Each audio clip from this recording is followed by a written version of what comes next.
ato untang hatagag bili ug balik ug mas dako nga bili kun unsa ang pagtulun-an nga gitudlo kanato sa atong simbahan, because God speaks through the church. God speaks through tradition. God speaks through the bishops, through the priests.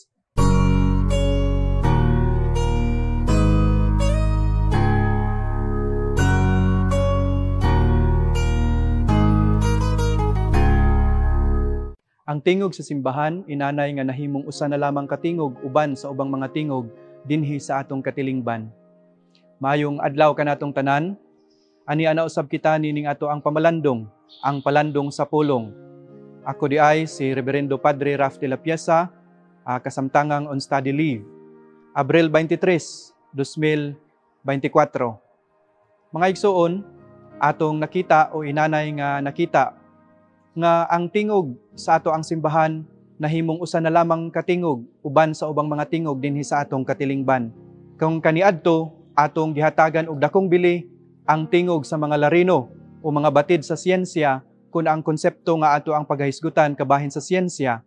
Apan karon inanay nga murag nahimong bisan ang tingog sa mga politiko kabahin sa siyensya, murag susama na sila og bili sa mga batid sa siyensya mismo o sa mga politiko.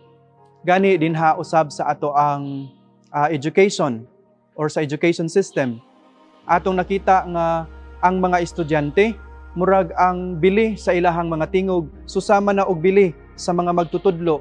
Inanay nga ang tingog sa mga magtutudlo, dili na usab ing anak kabililhon alang sa mga estudyante o gani bisan sa mga ginikanan.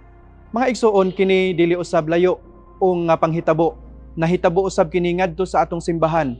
Kun kaniadto, kun ato ganing hisgutan ang moralidad, dako kayo ang tingog o ang bili nga atong ihatag ngadto sa tingog sa simbahan pinaagi sa mga kaobispuhan, mga kaparian, sa Santo Papa o sa simbahan nga dako mismo.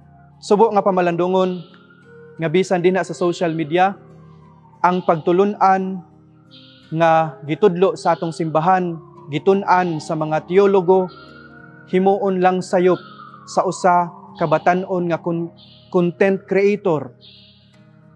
Iyahang himuon nga kun unsay iyahang gamay nga nakantiguhan o naantiguhan, maunay insakto ug sayop kining naa sa simbahan.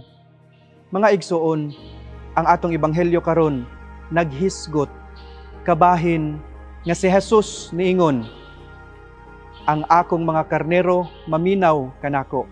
Nakaila ako kanila, ug sila musunod kanako. Ato untang hatagag bili, ug balik, ug mas dako nga bili, kun unsa ang pagtulun-an nga gitudlo kanato sa atong simbahan. Because God speaks through the church. God speaks through tradition.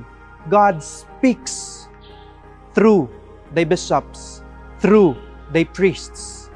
And so, brothers and sisters, let us put back that value to the voice of the church.